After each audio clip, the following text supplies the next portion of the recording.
اوله ماه نوامبر سال 2022 به بیمارستان یوری تاجیلی طبی کشور کراسنودار روسیه یک جوان 20 ساله از تاجیکستان با درد سخت در ناحیه شکمش مراجعت کرده است. بیمارستان یوری تاجیلی طبی کشور کراسنودار با نشر یک ویدیو درباره این مورد در طب نادر در کانالش در تلگرام خبر داد که تمام علامت های بیماری این جوان تاجیک اشاره به درد کورودا یا اپندیسیت میکردند، ولی جوان گفت که طرف چپ شکم درد میکند. طبیبان بیمار را تشخیص رنگینی کردند.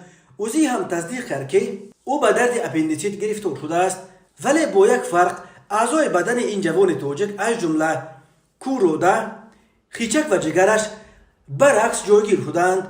ارتیوم سیرواتکا جراح بیمارستان کراسنودار که طبابت این جوان تاجیک را بروده داشت میگوید این بیمار به صورت عاجل بستری و جراحی کردیم، ولی این جراحی برای ما طبیبان یک اندازه غیر عادی بود.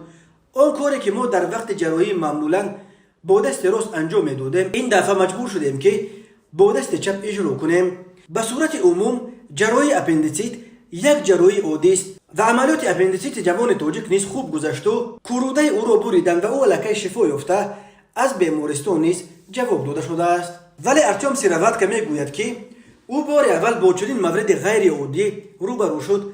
هنگام تحصیل در دانشگاه درباره وجود داشتن چنین حالت‌ها مطالعه کرده بودند. طبیبان پرتجربه نیز درباره چنین حالت‌ها نقل می‌کردند، ولی خود من بار اول در عمرم بیمار رو دیدم که اعضای بدنش برعکس جایگیر شده است.